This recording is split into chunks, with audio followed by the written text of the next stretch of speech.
In this video, we want to just briefly talk about all of the different elements and things that you're going to see within GetResponse Marketing Automation when you're building your workflows. So we're going to introduce you to the different elements and the ways that you'll utilize them in the workspace when creating your workflows. And now, just as a quick disclaimer, you might be noticing these green dots as I am going through the video today. That's simply because I'm going through this interactive tutorial that we have available for GetResponse Marketing Automation within your Workflow Creator. And so it's basically a way that you could go through and be able to build a workflow that's guided, so you could kind of see for yourself a way that you could build an example workflow with the elements you have available. But maybe if you don't want to go through that video yourself, or excuse me, that tutorial yourself, you could actually just have a look at this video and get an introduction to all of the different elements you have available, all of the different filters, actions, and conditions that you're going to use when creating your workflows. And so you can see here, whenever we've got our workflow creator opened up, you're going to want to, of course, give the workflow a name so you can reference it later. And then you're going to be able to see these different conditions that are available whenever someone is actually going to begin your workflow. So there's these basic ones available, like, for example, subscribes. So a condition of when someone subscribes, we're going to then do this. There's a tag and scoring section for conditions, so if someone has a particular score or tag, and then there's these e-commerce conditions as well. But like I said, I'm going to go through this kind of predefined workflow we have just so you can see an example of a workflow that you could use within your own marketing automation goals. So we're going to click subscribes here, and you can see that the editor opens up for us, and then we can see kind of the ways in general that this workspace is arranged. So this is our general workspace here. We actually build our workflows, and to the right is where we'd be able to actually, edit and add the different elements that we want into our workflow. And again, you can see these things grayed out simply because of the way us going through the interactive tutorial together. But however, we're going to see that we've got this one enabled because we're going to actually utilize the send message action. And so again, this is our workspace where we build our workflow, and then we build it using all the different elements, which are made up of conditions, actions, and filters here at the bottom. So I'm going to simply drag and drop. That's how you're going to do everything here. It's going to drag and drop the send message action into the workspace here. We can see it sets itself in, and then we're going to connect these two dots here so the two elements are connected. And so we just simply connect a dot, and you can see it becomes highlighted in color, and it's ready to, start functioning for us. But we still have to utilize the properties for this particular element that we've just moved over. And so you can see we've got all of our elements here in this Elements tab, and then for each element, basically almost every time, you're going to further define its functions and specifics in the Properties tab. And so over here, we want to define more specifically what message we're going to be sending to someone when they subscribed via our form. So I'm going to choose this tutorial message here. And then we can see now that both of the elements here are fully colored, which means they're active. And this could be a workflow, for example. Someone subscribes, send a message. It could be as simple as that. But of course, we do want to extend this workflow just a bit more. So I'm going back to the Elements tab. And now I want to see if anyone has actually opened this particular message. So I'm going to move it over, and you can see it goes into its place. And then yet again, remember we need to connect these two dots so that it is now a part of this workflow I'm creating. So we connect the dots, and then actually want to go ahead and check if someone has actually clicked a link in the message, because we're checking have they opened, but also have they been clicking. These are two important things for us to start to discern. So I'm going to move over this link clicked condition over here, and I'm connecting it to this yes connector. So what this means is that someone signs up, we're sending them a message, we're checking here if they've opened the message, and if indeed they've opened the message, I want to now check, did they click any of the links? So that's how the path is working.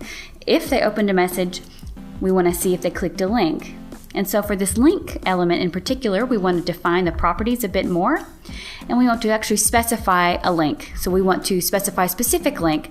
We want to know if they clicked it. And so we have to go through this process to choose our specific link from a specific message, choosing our message, and then finally choosing the link. And so now we can see this one is fully colored as well. It's active and connected because we are now going to check if a specific link was clicked in that message.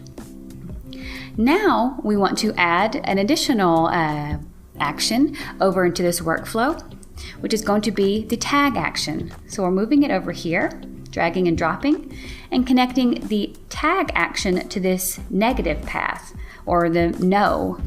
Was this message opened? No. So we're going to give them a tag. And so when we're doing that, we've moved over this tag action. We want to go over to properties and select the tag. And so at this point, you could create a new tag that you haven't created yet, or you can usually be able to choose from ones that you've created. But in this example, we want to show you that you would create a tag. So I'm going to simply call it inactive 7 because I've created several inactive tags for my example. But you could name it what you wanted. And so we'll add it, and now you can see it's active now. If they did not open this message, assign the tag of inactive 7 to their subscriber profile. Now moving back over to Elements, because we've got even more we want to build to this workflow, we want to use this scoring action. So this is a really cool one as well. We could begin to actually score subscriber engagement and behavior, which would really help you, see really who some of your loyal, engaged customers, maybe which ones are kind of lagging behind, and create some strategies like that. But we're going to move over the scoring action over here, dragging and dropping, and yet again connecting it to the positive path, or the yes condition, basically, if someone did click that link. So the specific link we specified up here, if someone clicked the link, if they did indeed click it, we want to give them a score.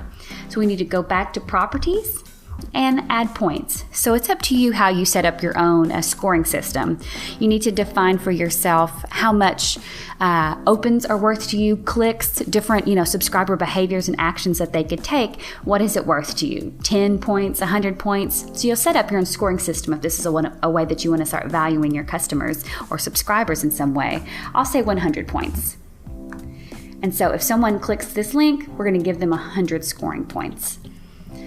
And now we're going back over to the tag action again, because for those who did not click that specific link in our message, we want to give them their own tag.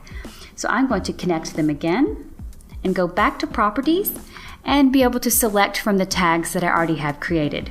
So for example, we could choose an additional inactive contact, or maybe not engaged, or a tag. So we could choose any of the tags that we wanted that are already created here. And now I'm going to go back to the elements and utilize another action here called wait. So this is fairly straightforward, hopefully by its name, but this is an action that we're moving over here, and we are going to wait some amount of time before we do something else. It's a good idea to, put some gaps in between particular maybe actions and conditions that you do, so everything is not just, immediate and you're blasting subscribers with all of these workflow messages immediately. You can space it out a bit, give it some time. And so we moved over the wait action, but we need to go over to properties and define how long we should wait. So let's simply say, in this case, we want to wait 2 days. And so we could do this here. So after we've added 100 scoring points to our clickers, we're going to wait 2 days, and then we're going to send them another message. So dragging over the send message action, connecting it to our 2-day wait period, and you can see our workflow, our interactive workflow has ended, but I think you can kind of guess how this is going to go. So we're waiting 2 days, and then we're going to send them maybe some specific message, maybe some kind of discount or exclusive offer or download based on them being, an engaged, valuable subscriber of ours that has 100 scoring points. And so you can see now that everything is highlighted and selected, available here, which is of course how it will always be whenever you're actually, not in the interactive tutorial and simply creating your own workflows. So I hope you guys feel a little bit more comfortable with what you're going to find and how you're actually going to work within the workflow editor by utilizing conditions, actions, and filters and building your workflow within this workspace here.